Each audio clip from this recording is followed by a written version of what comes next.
Hi welcome back to Ratna Shiva vlogs. ಎಲ್ಲರೂ ಚೆನ್ನಾಗಿದ್ದೀರಾ ಅಂತ ಅಂದ್ಕೊಂಡಿದ್ದೀನಿ. ಇವತ್ತಿನ ದಿನ ಯಾವ ರೀತಿ ಇತ್ತು ಅಂತ ನಾನು ನಿಮ್ಮ ಜೊತೆ ಶೇರ್ ಮಾಡ್ಕೋತಾ ಇದ್ದೀನಿ.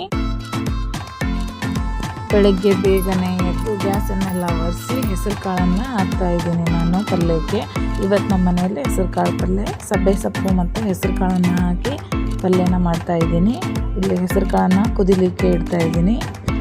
ಟೈಮ್ ಆಗಿತ್ತು ಅಂತ ನಾನು ಗ್ಯಾಸ್ನ ಒರೆಸಿ ನಾನು ವಿಭೂತಿನ ಹಚ್ಚಿರಲಿಲ್ಲ, ಹಾಗೇ ಗ್ಯಾಸ್ನ ಸ್ಟಾರ್ಟ್ ಮಾಡಿಬಿಟ್ಟಿದ್ದೆ. ಆಮೇಲೆ ನೆನಪಾಯಿತು, ಅದಕ್ಕೆ ಇವಾಗ ಹಚ್ತಾ ಇದ್ದೀನಿ.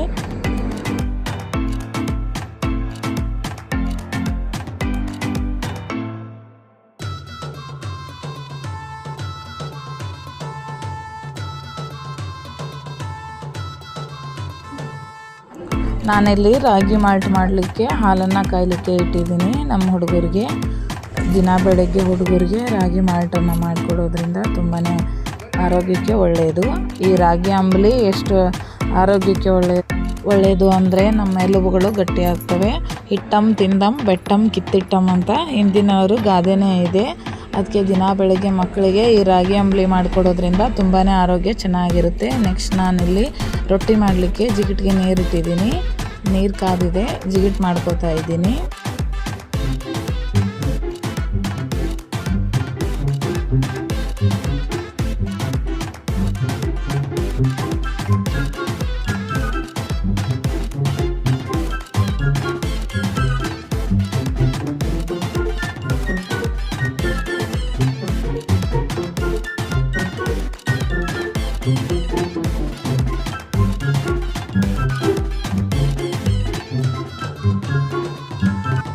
ನೆಕ್ಸ್ಟ್ ನಾನಿಲ್ಲಿ ನನ್ನ ಮಗಳು ಮ್ಯಾಗಿ ಮಾಡಿಕೊಟ್ಟು ಸ್ಕೂಲ್ಗೆ ಅಂತ ಹಠ ಮಾಡ್ತಾಯಿದ್ಲು, ಹೀಗಾಗಿ ಅವಳಿಗೆ ಮ್ಯಾಗಿನ ಮಾಡ್ತಾಯಿದ್ದೀನಿ.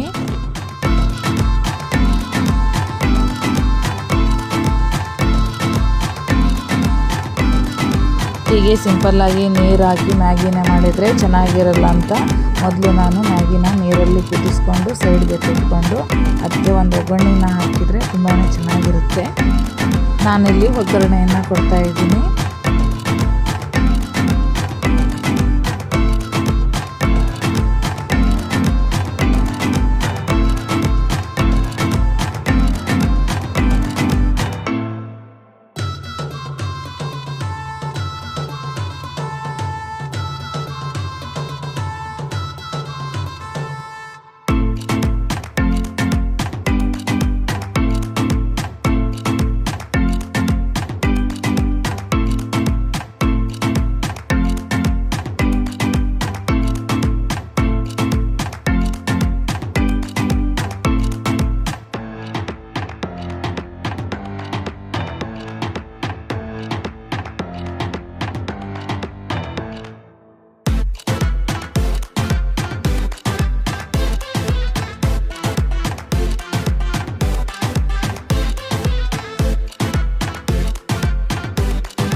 ನೆಕ್ಸ್ಟ್ ನಾನಿಲ್ಲಿ ಹೆಸರು ಕಾಳು ಪಲ್ಯವನ್ನು ಮಾಡಲಿಕ್ಕೆ 2 ಟೇಬಲ್ ಸ್ಪೂನ್ ಆಗೋಷ್ಟು ಎಣ್ಣೆಯನ್ನು ಹಾಕಿದ್ದೀನಿ.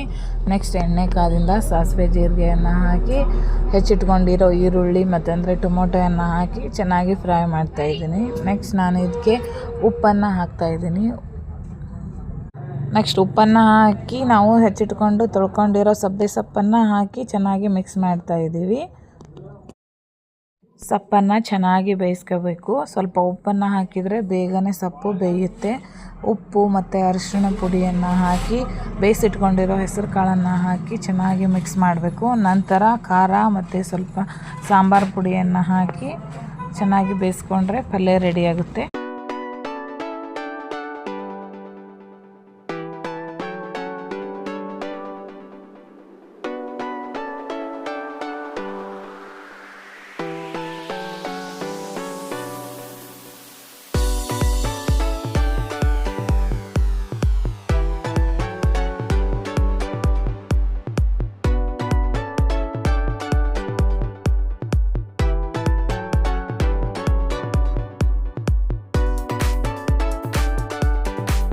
ನೆಕ್ಸ್ಟ್ ನಾನಿಲ್ಲಿ ಅನ್ನಕ್ಕೆ ಇಡ್ತಾಯಿದ್ದೀನಿ.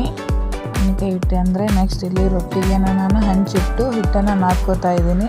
ರೊಟ್ಟಿ ಮಾಡುವಾಗ ಮೇನ್ ಇಂಪಾರ್ಟೆಂಟ್ ಅಂತಂದರೆ ಹಿಟ್ಟನ್ನು ಚೆನ್ನಾಗಿ ನಾದ್ಕೊಳ್ಳೋದು.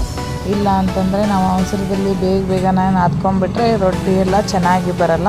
ಅದಕ್ಕೆ ನಾವು ತಾಳ್ಮೆಯಿಂದ ಚೆನ್ನಾಗಿ ಹಿಟ್ಟನ್ನು ನಾದ್ಕೋಬೇಕು.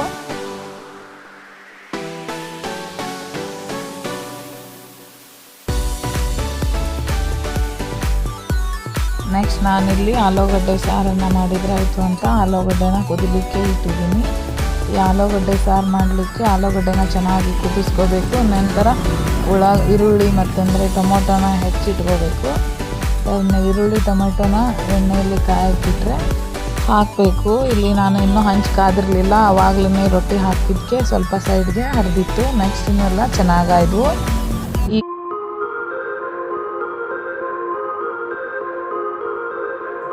ನೆಕ್ಸ್ಟ್ ನಾನಿಲ್ಲಿ ಆಲೂಗಡ್ಡೆ ಸಾರನ್ನು ರೆಡಿ ಮಾಡ್ತಾ ಇದ್ದೀನಿ. ನೀವು ಈ ಥರ ಒಂದ್ಸಲ ಟ್ರೈ ಮಾಡಿ. ಆಲೂಗಡ್ಡೆ ಸಾರು ಚೆನ್ನಾಗಿರುತ್ತೆ. ಬೇಳೆ ಸಾರು ತಿಂದು ಬೇಜಾರಾಗಿರುತ್ತೆ. ಈ ಟೊಮೊಟೊ ಮತ್ತು ಈರುಳ್ಳಿ ಬೇಯುವಾಗಲೇ ಉಪ್ಪು, ಸ್ವಲ್ಪ ಗರಂ ಮಸಾಲೆ, ಅರಿಶಿನ ಪುಡಿ, ಖಾರದ ಪುಡಿ ಎಲ್ಲನ ಹಾಕಿ ಆಲೂಗಡ್ಡೆನ ಸ್ವಲ್ಪ ಮ್ಯಾಶ್ ಮಾಡಿ ನೀರು ರುಚಿಗೆ ತಕ್ಕಷ್ಟು ಉಪ್ಪನ್ನೆಲ್ಲ ಹಾಕಿ ನೀರು ಎಷ್ಟು ಬೇಕೋ ನೋಡಿ ಅಷ್ಟು ಕನ್ಸಿಸ್ಟೆನ್ಸಿಯಲ್ಲಿ ನೀರನ್ನು ಹಾಕಿದರೆ ಆಲೂಗಡ್ಡೆ ಸಾರು ರೆಡಿ ಆಯಿತು. ನಂದು ದಿನ ಈ ರೀತಿಯಾಗಿತ್ತು. ನಿಮ್ದು ಯಾವ ರೀತಿಯಾಗಿತ್ತು ಅಂತ ನನಗೆ ಕಮೆಂಟಲ್ಲಿ ತಿಳಿಸಿ. ವಿಡಿಯೋ ನೋಡಿ ಸಪೋರ್ಟ್ ಮಾಡ್ತಾ ಇರೋದಕ್ಕೆ ಎಲ್ಲರಿಗೂ ತುಂಬ ಧನ್ಯವಾದಗಳು. ಇದೇ ರೀತಿ ಸಪೋರ್ಟ್ ಮಾಡ್ತಾಯಿರಿ. Thank you.